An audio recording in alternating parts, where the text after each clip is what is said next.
Human collector bid on. Enigma. At auction, he was shocked when alien sentinel in chains was brought to him. Julian Hart, sharply dressed in tailored obsidian silk and a coat of subtle circuitry, strode into the celestial auction hall. The corridor's reinforced glass offered a dizzying view of Tau Ceti's pale gold star, filtered through the swirling traffic of shuttles and shimmers of defensive fields. Inside, the air pulsed with a current of anticipation. Bidders, some cloaked in shadow, some radiating opulence, clustered around display nodes, their voices a low murmur in a dozen languages. The wealth of planets hung on every gesture, every glance. At his side, Nova, his digital aide, floated as a hollow projection the size of his palm, her avatar flickering with intelligence. Together, they scanned the holographic catalog, its entries spiraling in a galaxy of rarities. Meteorite jewels, sentient silks, fragments of extinct moons. Julian's attention drifted until Nova whispered through his earpiece. Lot 42, restricted access. Description is heavily encrypted. Provenance, Solaris cluster. Preview image, obscured by emerald haze. Julian's brow furrowed. On the display, an indistinct prismatic pod shimmered behind coated veils. "Anything else?" he murmured. "Security protocols beyond standard. Access only for high-clearance bidders," Nova replied. "Arcanian registry stamp detected. Items designation, highly confidential." Arcanian. That word alone sent a ripple through Julian's mind. The Arcan sovereigns had retreated from all contact after the mysterious isolation of their world.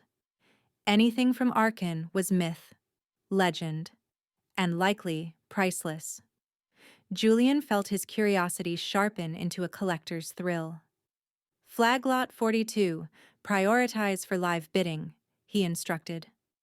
As the auction hall's lights dimmed, the crowd's hum settled into reverent silence. Spotlights played across a stage encircled by containment fields. The auctioneer, robed in metallic blue, began the session with flourish. Each lot drew murmurs, but when Lot 42 appeared, its pod wheeled in on a gravitic sled, the containment shimmering with emerald and crimson. A hush fell so complete it seemed to pull the oxygen from the room. "This," intoned the auctioneer, "is a relic of the Arcanian sovereigns, provenance, direct from the crown's vaults, its true nature classified, its value inestimable." Bids erupted, shouted and signaled in rapid succession. Julian watched the numbers climb, 40,000, 80, 130. He felt the urge to back away, but something in the veiled pod's aura anchored him. At 170,000, many competitors faded. At 200,000, a silence of awe hung over the hall. Julian, heart racing, raised his slate. 210,000 credits, he said, voice steady. The auctioneer's smile glinted like a blade. "Sold." Minutes later, as the crowd dissolved into satisfied or disappointed clusters, director Marin Sova appeared, a figure of severe elegance, skin pale as new snow and eyes glacial. She offered a secure chip, etched with the hall's sigil. "Your purchase, Mr. Hart. Transport and storage must be immediate. Hibernation is a display feature. Do not tamper." The hall assumes no liability. Julian accepted the chip, noting the tension in Sova's voice. "Is there something else I should know?" She hesitated, gaze flicking to the pod. "The figure within is integral to the artifact. Trust the instructions. And do not linger." Julian watched her go, the words display feature and hibernation echoing uneasily in his mind. The Celestia's Muse, Julian's private cruiser, waited docked in a hangar ringed with constellations of security drones. The pod arrived soon after, gliding in on maglev runners. Up close, it seemed alive, its surface shifting with veins of light, emerald merging with sudden flashes of crimson. Symbols drifted across its skin, their meaning lost to any known lexicon. Nova materialized beside him, her avatar glowing faintly in the pod's reflection. Pod interface is beyond Federation technology, she murmured. Organic components detected. Director Sova's voice came through his comm. Remember, the figure is not separate from the artifact. Follow the containment protocols. Goodbye, Mr. Hart. The comm cut out, leaving Julian alone in the quiet hum of his ship. He circled the pod, pulse quickening. Nova, scan for biosigns. A moment's pause. Vital signs detected. Pod is maintaining a low-energy stasis. This is not a mere exhibit, Julian. A chill swept through him. He hadn't purchased an artifact. He'd bought a living being. Back on Earth, the pod was moved to his estate, a sanctuary of old-world architecture woven with the sinews of advanced tech. Through tall glass windows, the towers of Neo Paris shimmered in the evening haze. Julian stood before the pod as Nova confirmed, Arcanian DNA profile, female, suspended animation, no official protected status, due to Arcan's policies. Julian's jaw set. They sold her as property. Legal, but only by a technicality. Bastards. Nova's code danced. Shall I attempt to decrypt the control interface? Yes. Start now. He stared at the restraints binding the figure inside. Heavy, ornate, unmistakably meant for a sentient captive. Nova hesitated. Encryption is complex. I will need a few minutes. Julian ran his fingers over the pod's surface, searching for an intuitive unlock. The pattern shifted under his touch, a faint pulse responding to his presence. Nova, can you translate any of this? Partial success. I believe I've found the revival sequence. Are you certain you wish to proceed? He nodded, determination slicing through his uncertainty. Do it. A soft chime sounded. The pod's emerald haze faded, its surface growing transparent.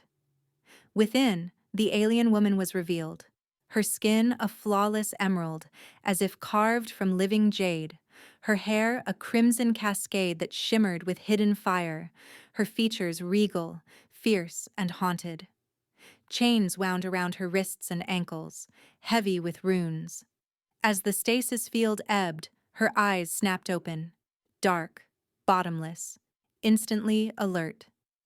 She surged forward, restraints clattering against the pod's inner walls, voice ringing out in an archaic tongue, sharp and commanding. Nova's translation patchwork stuttered to life. She demands to know if you are her captor. Julian's hands went up, palms open. No, there's been a mistake. I'm not your enemy. She scrutinized him, gaze sweeping over his form, his stance, the room behind him. No mistake, she said at last, her English heavily accented but clear. Betrayal. She straightened, even bound, radiating power and wounded pride. I am Lyrae Vera, sentinel of the Arcanian crown. Julian dipped his head in respect. Julian Hart. I assure you, you're not my prisoner. You're safe. She glanced at her restraints, then back to him, suspicion warring with exhaustion. If this is so, release me from these bonds. Julian moved to the pod's base, finding the tracking devices and disabling them with Nova's guidance. The restraints slid open, clattering to the floor. Lyrae flexed her wrists, testing her freedom, eyes never leaving him. She spoke softly, wary. Why would you help a captive alien? He met her gaze. Because it's the right thing to do. You're not an object. For a heartbeat, the suspicion in her eyes faded, replaced by a flicker of confusion, then gratitude. The force of her presence softened just a shade. Julian asked gently, should I try to help you return home? Lyrae's gaze grew distant, pain flickering in its depths. No. Home is lost to me. Danger awaits there. Her voice, for the first time, sounded fragile, almost broken. Now clad in simple earth attire, a soft gray tunic and trousers borrowed from Julian, Lyrae sat across from him in the heart of his library. The walls, lined with real paper books and humming data slates, lent the room a hush broken only by the faint hum of distant city traffic. Lyrae's posture was composed, but her emerald fingers tightened around the mug Julian had pressed into her hands, warmth curling against skin unfamiliar with such comforts. She lifted her gaze, steady and unflinching. "You wish to understand," she said, voice low, her accent lending each syllable a melodic tension. "Very well. I will tell you how I became a prize in your market." Julian nodded, settling in. He watched her, struck by how the fire of her presence refused to be dimmed even by exhaustion or alienness. "Please, I want to help." She exhaled, eyes drifting beyond the tall windows to the distant spires of Neo-Paris. On Arkan, nobility are not chosen merely for birthright, but for resonance. Our blood holds the key to the planetary defense grid. Every Sentinel's DNA is entwined with the world's core. I was of the blood royal. When Regent Malcor staged his coup, he could not replicate my code. He needed me alive, but contained. Her jaw clenched, pain flickering across her regal features. I was taken during the annual victory celebration, our people's day of unity. The palace was breached. My captain, Soren, fought beside me. I saw him fall. I believed him dead. The next moment, a stasis dart struck. I awoke in a cell. From there, transferred, traded, hidden behind layers of lies until I became a commodity in your auction. Julian's anger simmered beneath his polite surface. "And all this because of your DNA. He kept you alive as a living key." She nodded, the smallest quaver in her composure. "Malcor is thorough. He erased all traces of my existence from the records. If he could have forged a duplicate, he would have. But the Arcanian grid cannot be fooled. I am the last sentinel." Before Julian could respond, Nova's avatar flickered into being, projecting herself as a miniature, luminescent figure perched on the edge of a data slate. "Julian, urgent update. I have intercepted archival Arcanian broadcasts. 2 years ago, Lyrae Vera was declared dead, publicly executed by unknown assailants according to Regent Malcor. In the chaos, he assumed total control of Arkan. The planetary alliance collapsed soon after." Lyrae's expression darkened, a storm behind her eyes. "He used my death as a stepping stone. If I reappear, Arkan will erupt. Civil war, perhaps. Certainly chaos." Julian studied her, sympathy and calculation warring in his gaze. "That's why you don't want to go home. You're more dangerous to Malcor in exile than you ever were on the throne." She set her mug aside. "Exactly. My presence would split the factions. Some would rally to me, others would seek my destruction. Earth would be drawn in. Malcor will not tolerate any threat." A silence stretched between them, weighted with the shape of unspoken futures. Then Lyrae's voice sliced through, sharper now. "Why are you helping me, Julian Hart? What is your true motive?" He blinked, momentarily caught off guard by the directness of her question. Sometimes humans act out of empathy, not calculation. You're not a relic. You're a person who needs help."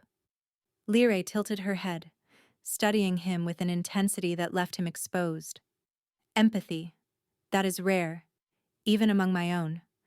Arcanians value logic, pragmatism, order. We do not risk ourselves for strangers." Julian offered a lopsided smile. "Maybe that's what makes us human. Or maybe it's just me." He hesitated, then asked, "May I examine the sigil on your brow? I've never seen anything like it." She hesitated, then nodded, brushing back a strand of crimson hair to reveal the intricate, shimmering mark above her left eyebrow. As Julian leaned in, he caught the scent that clung to her. Wild spice, like the wind after a storm, threaded with a hint of ozone. He felt his heart quicken unexpectedly. "It's remarkable," he murmured, fingers hovering a respectful distance from her skin. The sigil danced with iridescent light as if alive beneath her flesh. Liray's lips curved, almost a smile. "Your curiosity is genuine, not invasive. Most would see only an artifact." Julian looked up, holding her gaze for a moment that stretched between them, charged and fragile. The tension was broken by a chime from the house comm. Nova's voice cut through the air. "Julian, urgent priority. An incoming call from Earth's Interplanetary Relations Office. Ambassador Miriam Chen on secure channel." Julian straightened, smoothing his hair with a nervous gesture. "Put her through, Nova." The library doors slid open with a soft hiss, and Ambassador Chen entered. Her presence composed, her suit tailored to perfection, eyes sharp with practiced wariness. She took in the scene, Julian, Liray, the faint scent of alien ozone, and nodded crisply. "Mr. Hart, I am here to discuss the acquisition of a sentient being in violation of at least 6 planetary statutes," she began, voice cool as glass. "You realize what you've done?" Julian stood his ground. "With respect, Ambassador, I acted to protect her. She is not property. She is a victim of political machinations far beyond the jurisdiction of any human law." Liray regarded Chen with a measured calm, her poise undiminished by the scrutiny. "You wish to interrogate me, Ambassador. I suggest we dispense with formality." Chen's eyebrows rose, impressed despite herself. "You are astute, Lady Vera. Your reputation precedes you, though until this moment we assumed you were dead. Your presence here, while diplomatically complicated, presents a unique opportunity for Earth. Arkan's alliances are volatile, their reach long. You could be a pivotal asset." Liray's voice was steady. "I am not a weapon, Ambassador, nor a pawn. I will not be used to provoke war." Chen's gaze flicked between them, calculating. "Regardless, your existence changes the political calculus. I must report this to the Council." She inclined her head, almost a bow, then swept from the room.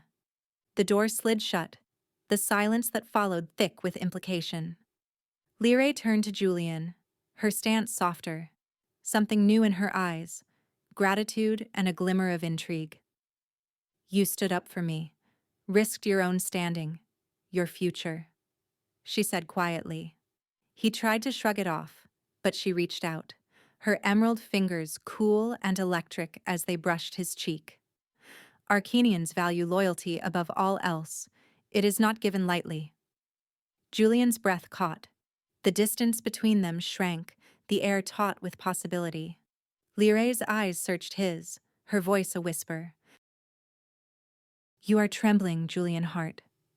Your pulse is rapid. Is this fear?" He managed a shaky laugh. "Not fear. Something else." She drew closer, her hand lingering at his jaw, their faces mere inches apart. Julian could feel the magnetic pull, his heart hammering in his chest.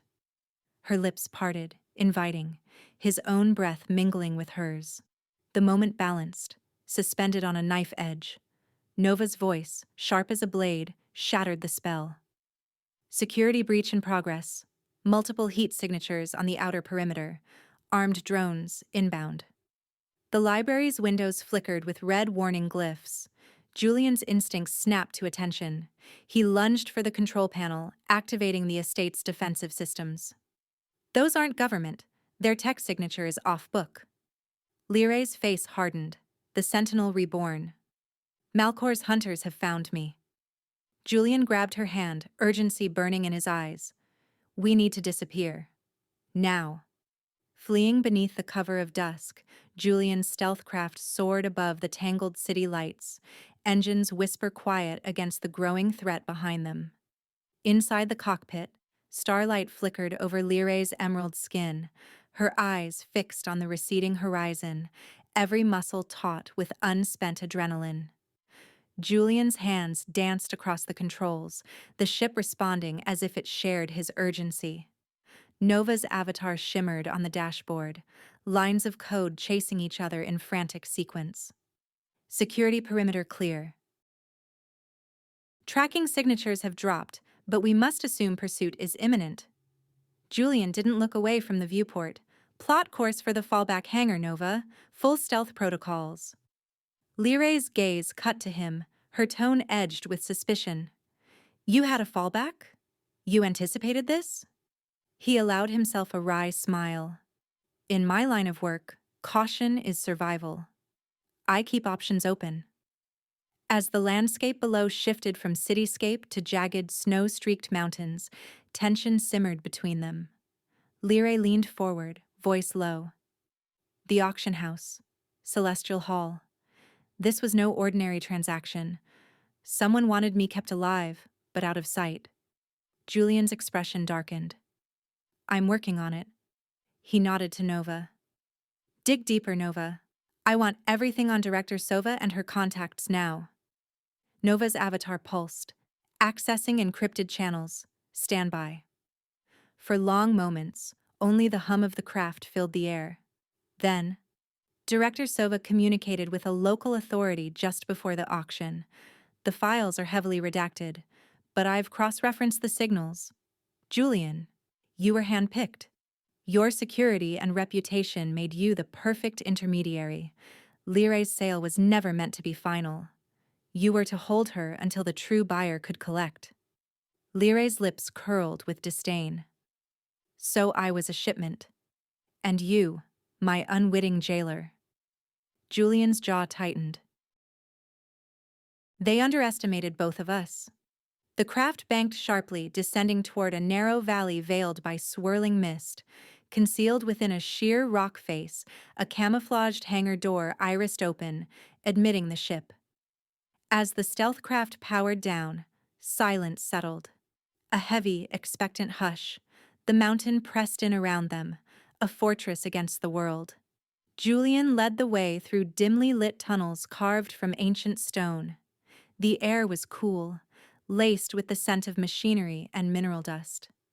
They emerged into a cavernous hangar, its walls lined with relics of past exploits. Battered atmospheric suits, a mothballed hoverbike, crates marked in half a dozen planetary alphabets.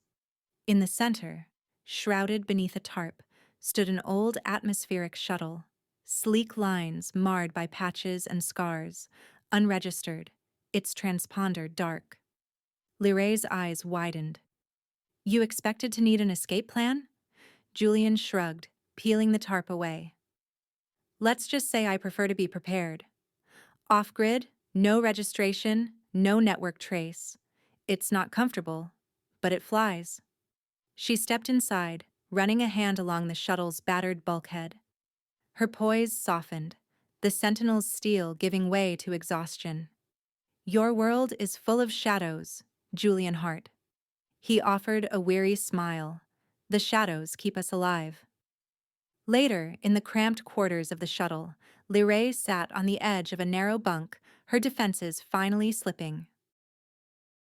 Julian leaned against the opposite wall, arms folded, watching her with a mix of concern and curiosity. He spoke quietly.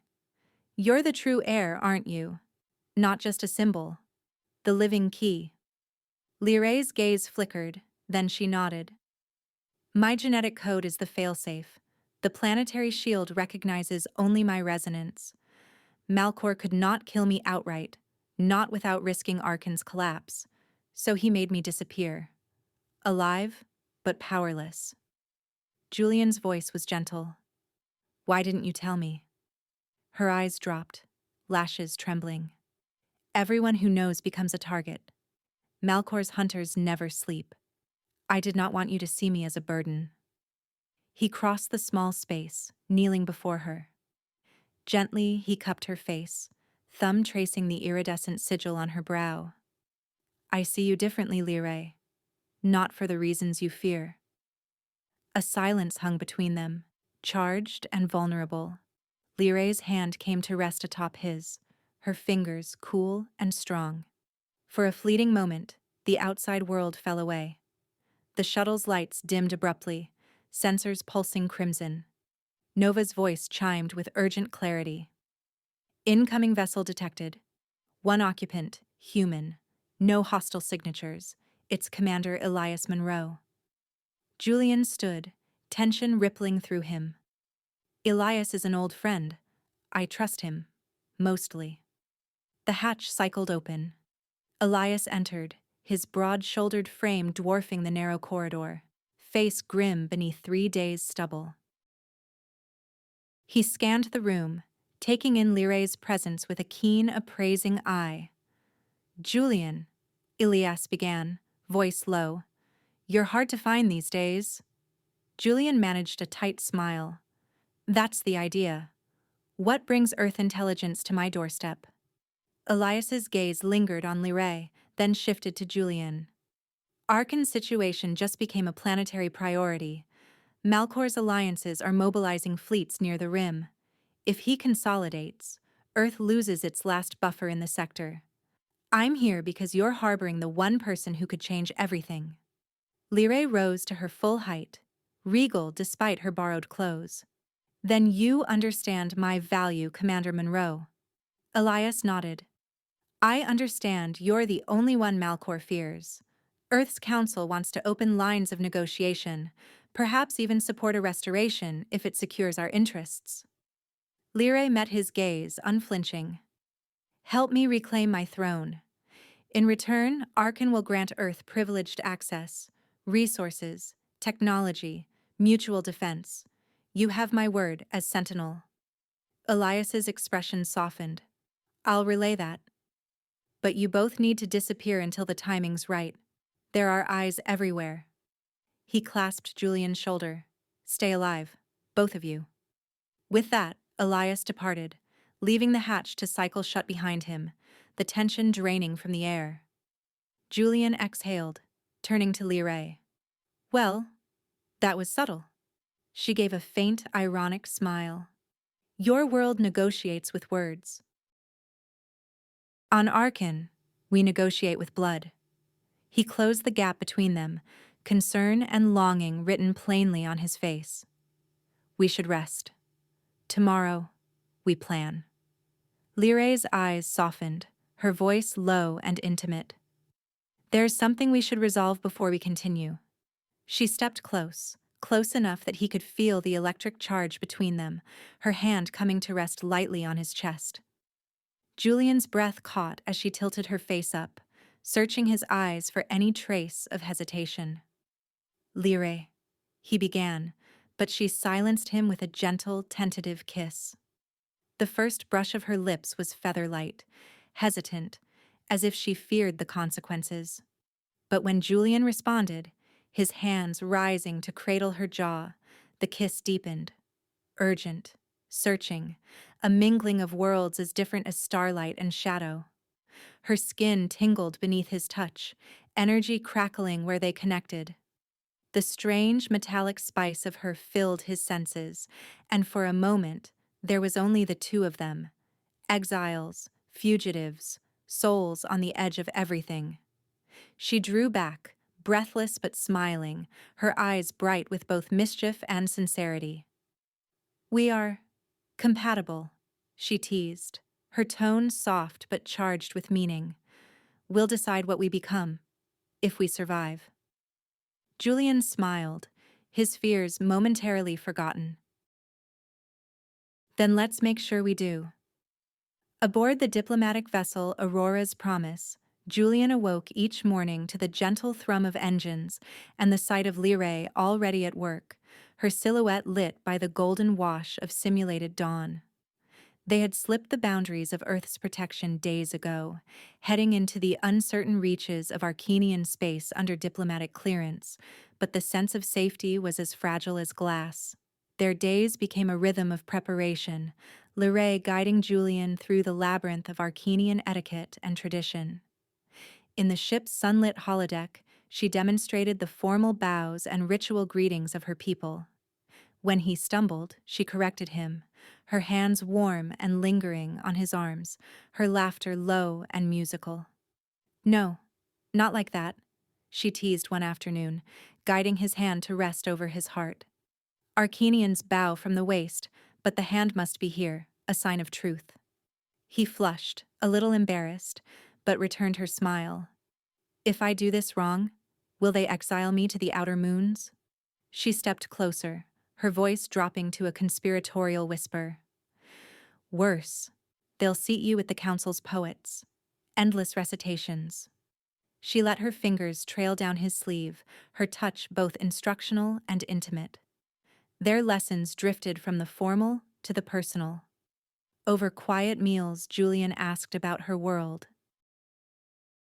Lirai's eyes grew distant, her voice rich with memory as she described Arkan's crystalline towers, their faceted walls catching the pale green sun, scattering light across the city's winding bridges. She spoke of the sovereign spire, perched above endless forests that shimmered in the morning mist and the rivers that sang beneath them. "My people believe our world chooses its guardians," she told him one evening, curled beside him in the library alcove, a holographic map of Arkan glowing between them. "That there is a spirit in the land, in the towers, that watches us and guides our fate." Julian's fingers traced the lines of the map, his brow furrowing in thought. "Do you believe that?" She hesitated, eyes searching his. "Does it matter if it's true, if it shapes who we are? Our rituals, our loyalty to the crown, they come from that story. It is the thread that binds us. Perhaps the story itself is the power." He considered this, then smiled. "I think I understand. On Earth we have myths that hold us together too. Sometimes the myth outlasts the truth." Their partnership grew, no longer just a pact of necessity, but a living thing, rich with shared laughter and silences that spoke volumes. Nova, ever present and ever watchful, sometimes piped in with reminders or translations, but mostly left them to their growing intimacy. But the journey was not without danger. On the third day out, alarms blared through the Aurora's promise. Julian and Liray rushed to the bridge, where Nova's avatar flickered with urgency. "Silaran Confederacy patrol ships detected," Nova intoned, overlays highlighting enemy vessels on the main screen. "They are scanning for diplomatic codes." Julian's hands flew over the controls. "We're broadcasting Earth Council credentials. Will that be enough?" Liray moved beside him, calm and regal. "Let me speak." She toggled the comm, her voice slipping into flawless Silaran. "This is Lady Liray Vera, envoy of the Arcanian sovereigns, under Earth's diplomatic protection. We are en route to the Arkan system for urgent negotiations. Stand down." There was a tense pause, the seconds stretching painfully. Then, the patrol leader's voice crackled through the comm, skeptical but respectful. "Proceed, but be aware, the Confederacy is watching." As the patrol ships peeled away, Julian let out a long breath. That was close. Liray's expression was unreadable. "We are not safe yet. Malcor's reach extends far." Night on Aurora's promise was quiet, the ship adrift in interstellar darkness. Julian wandered the corridors, restless, until he found himself drawn to the observation dome, a glass bubble at the vessel's prow, stars wheeling in dizzying patterns beyond. Inside, Liray knelt in meditation, her crimson hair spilling over her shoulders, her emerald skin luminous in the starlight. The silence was profound, the only sound the soft pulse of life support. She opened her eyes as he entered. "Stay with me," she said simply, her voice a soft invitation. He joined her, settling at her side, his presence grounding her in the lonely vastness. For a while they sat together, gazing into the infinite. Julian turned to her, searching her face for answers he could not articulate. "You make this look easy," he murmured, "facing danger, facing your past." She shook her head, a rueful smile touching her lips. I am terrified, Julian. I hide it well. My people taught me not to show fear. But tonight? She reached for his hand, her fingers cool and steady. Tonight, I wish to feel alive. The longing between them flared raw and immediate. He leaned in, his lips seeking hers, and she met him halfway, her touch urgent, desperate to banish the uncertainty that haunted them. Their embrace was wild, a collision of need and hope, their bodies drawn together as if by some primal force. In the hush of the observation dome, beneath the indifferent gaze of the stars, their passion ignited. Later, wrapped in the afterglow, Julian rested his head against her shoulder, his heartbeat slowing as the ship's gentle rhythm lulled him. He spoke quietly, the words pulled from a place of vulnerability. When you reclaim your crown, what happens to us? The question hovered between them, an echo in the darkness. Lyrae was silent, her fingers tracing idle circles on his skin. Outside, the stars offered no answers. At the shadow port of Nexus Reach, Julian and Lyrae moved through a labyrinth of suspicion and surveillance, the air thick with the scent of ozone and fuel. The port, half buried in the bones of a shattered moon, seethed with traders, mercenaries, and information brokers, each transaction watched by a dozen unseen eyes. Disguised in utilitarian traders' garb, their features slightly obscured by holographic veils, they blended into the crowd, but tension lingered in every glance. Lyrae kept her head low, hood drawn, the regal lines of her face hidden beneath the illusion of ordinariness. Julian's fingers grazed her wrist, subtle, reassuring, as they slipped past a checkpoint where armed Solaran patrols scanned passers-by for anomalies. Nova, invisible to all but Julian, whispered updates through his earpiece. Turn right, Nova murmured. Thermal signatures indicate your contact is waiting beyond the vault corridor. No surveillance for 10 meters.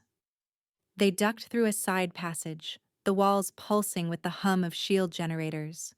At the far end, a nondescript door slid open, revealing a narrow stairwell. Julian led the way, heart pounding, and Lyrae followed, every muscle coiled for flight.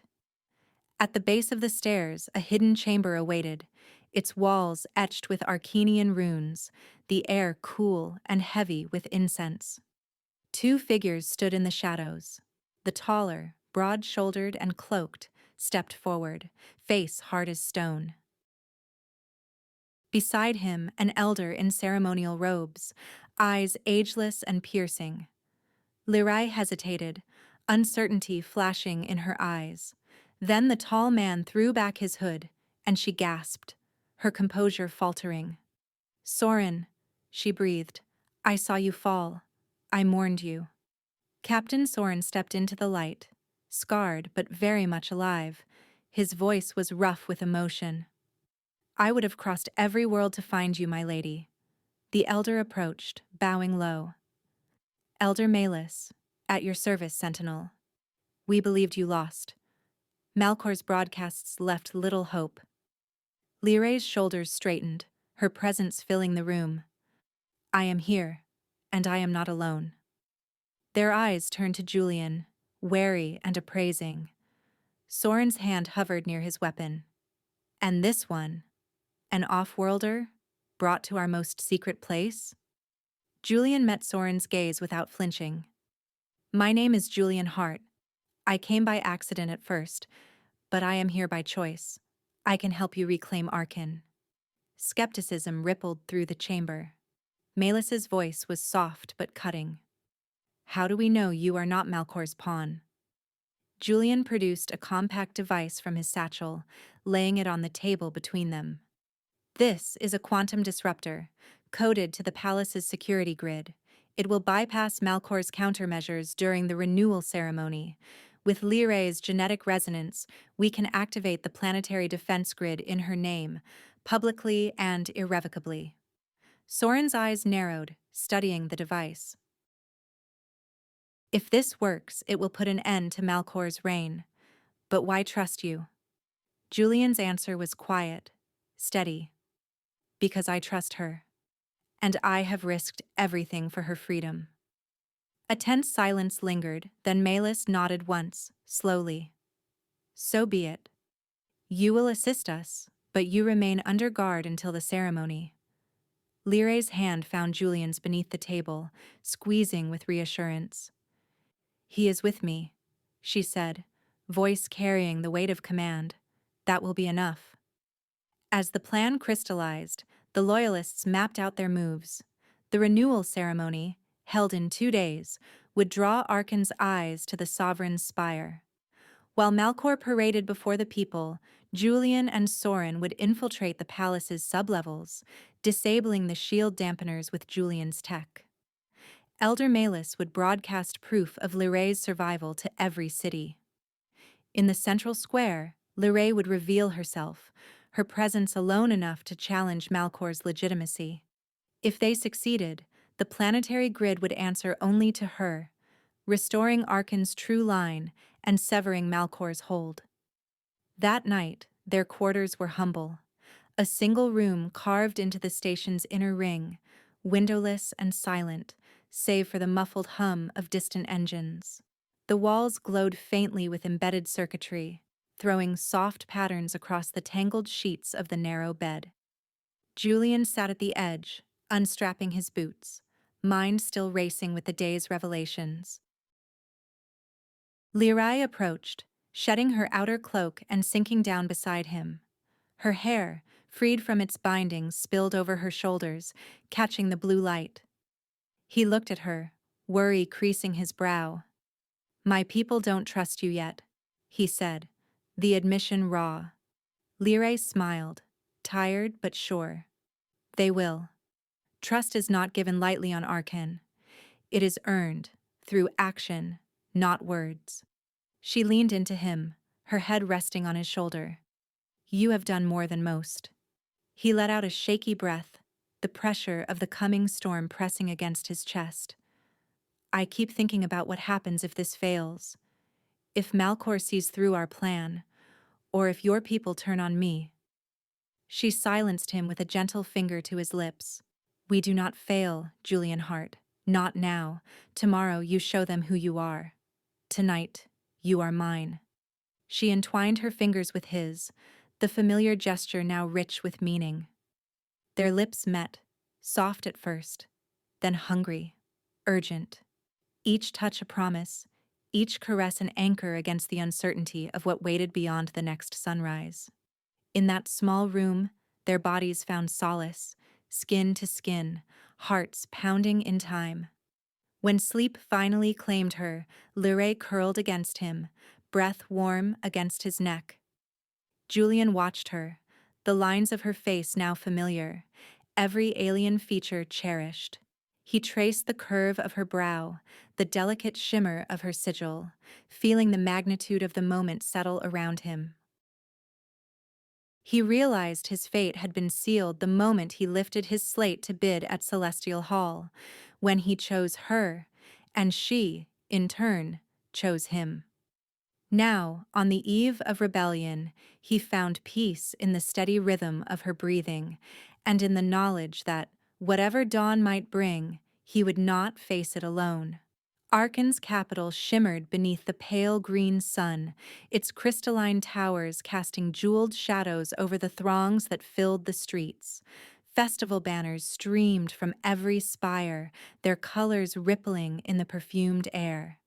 The city pulsed with anticipation, citizens and off-worlders alike pressing toward the grand plaza where the renewal ceremony would soon begin. Julian, disguised in the austere garb of an envoy's aide, moved with practiced ease among them. His features were subtly altered, biometrics masked by Nova's artful scrambling. Every step brought him closer to the ceremonial dais, and to the culmination of everything he and Lyrae had risked. Above, the platform glittered with official regalia. Regent Malcor, draped in opulent silks and bearing the false sigil of rule, raised his arms to command the crowd's attention. On every screen, his visage magnified, voice booming with manufactured authority. People of Arkan, today we celebrate our unity. Our alliances grow strong, our destiny secured. Julian's pulse hammered in his ears. Among the crowd, he caught the signal. Soren's subtle hand sign, Melis's quiet nod. Their loyalists moved into position, blending with festival goers and palace guards. Below the platform, in the network of corridors and machinery, Lirai waited in shadow, her presence a silent promise. Julian slipped away from the throng, passing through a hidden side door, artifact in hand. The understage labyrinth buzzed with technicians and security drones. Julian pressed the artifact, a shimmering, compact device, to a security panel. Circuits flickered and doors yielded, letting him vanish into restricted territory. Soren met him just beyond, eyes sharp, voice taut. "We have minutes. Melis is ready to patch the signal. Liray's in position." They hurried through narrow passages, ducking past distracted guards, until they reached the broadcast hub. Liray stepped from the darkness, regal even in her humble cloak. She grasped Julian's hand briefly, strength and gratitude flowing between them. Julian scanned the room. 2 technicians, one armed, hunched over control boards. Soren moved like a shadow, subduing the first with a silent hold. Liray struck the second, disabling his weapon with practiced grace. The last tech, seeing the sigil burning on Liray's brow, dropped to his knees in awe. "Secure the doors," Soren ordered. "Julian, the uplink." Julian's hands flew over the controls, bypassing firewalls with his disruptor. Nova's voice echoed in his ear. "Genetic scanner online. Input required." Liray pressed her palm to the console. A cold beam flickered over her skin, reading the intricate dance of her DNA. The system's voice rang through every speaker. "Crown protocol. Sovereign confirmed." Instantly, screens across the city flickered. Malcor's speech faltered as every projection dissolved into Liray's image, her face aglow with resolve, her voice calm and unyielding. "People of Arkan," she declared, the words echoing across plaza and home alike. "I am Liray Vera, sentinel and true heir. I have returned to reveal Regent Malcor's treachery. He has deceived you, seized power with lies and violence. Today, Arkan reclaims its spirit." Above, panic rippled through Malcor's entourage. The regent slammed his palm against the console, barking commands. "Override! Cut the feed!" But the system ignored him, security sealed by Liray's sovereign code. The crowd, stunned into silence, stared as the crystal towers began to pulse. Emerald light spiraling from root to pinnacle, joining in a web overhead. The planetary defense grid, dormant for years, awakened in a dazzling display, its power answering only to the rightful sovereign. Malcor's desperation twisted his face. With a snarl, he drew a sleek energy pistol, eyes wild. "You think you can steal my throne?" he spat, leaping down the stairs toward the broadcast hub. Julian saw the weapon flash, instinct overriding thought. He moved between Malcor and Liray as the shot rang out, a searing arc of blue light grazing his shoulder, spinning him backward. Liray cried out, catching him as he staggered, her hands stained with the faint glow of his blood. Soren's team surged from the wings, disarming Malcor and pinning him to the floor. The regent thrashed, spitting threats. "You betray Arkan. The Solaran Confederacy will avenge me. You are nothing without my alliances." Elder Melis emerged, voice amplified for the entire plaza. "Arkan has no room for traitors. The sovereign has returned. The people bear witness." Medics rushed to Julian's side. He waved them off, pain sharp but bearable. "I'm all right," he insisted. trying to reassure Lyrae as she pressed a trembling hand to his wound. Her eyes, dark and luminous, brimmed with concern and fierce relief. On the dais above, Commander Monroe, resplendent in Earth's diplomatic colors, stepped forward. Earth recognizes the rightful ruler of Arkan, she declared, her tone brooking no argument. Any threat from the Solaran Confederacy will be met with united resistance. Malcor's threats withered beneath the weight of Monroe's words and the rising chant of the crowd. Lyrae, Lyrae, Lyrae. The spires blazed, emerald and gold streaming into the sky as Arkan welcomed its sovereign home. Weeks passed. In the sovereign's spire, Julian stood at the balcony, his shoulder healed but for a faint emerald-sheened scar, a living reminder of the day destiny turned. The city sprawled beneath him, alive with new hope, towers gleaming under the green sun's soft gaze. Footsteps approached, light and certain. Lyrae joined him, radiant in her regalia, every movement carrying the effortless authority of a ruler born and remade. Her hair flowed like crimson silk, her sigil gleaming with purpose. Julian smiled, reaching for her hand. "The Council approved Earth's alliance," he said, pride and disbelief mingling in his voice. "And my appointment, ambassador to Arkan." Lyrae's eyes sparkled with quiet amusement. "Appointed by sovereign decree. It keeps you here, if you wish." He squeezed her fingers, teasing. "Is that the only reason? Political necessity?" She stepped closer, voice gentle, gaze warm. "No.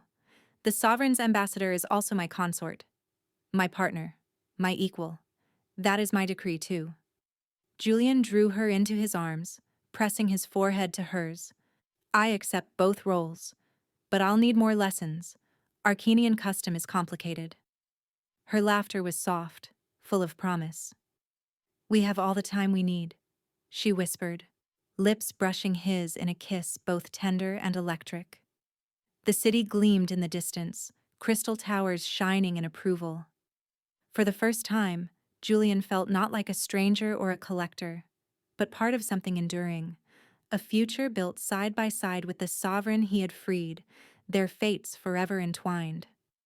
Our story ends here. Make sure you subscribe, press the like button, and tell us in the comments what stood out to you the most in this video. Your feedback means a lot to our team.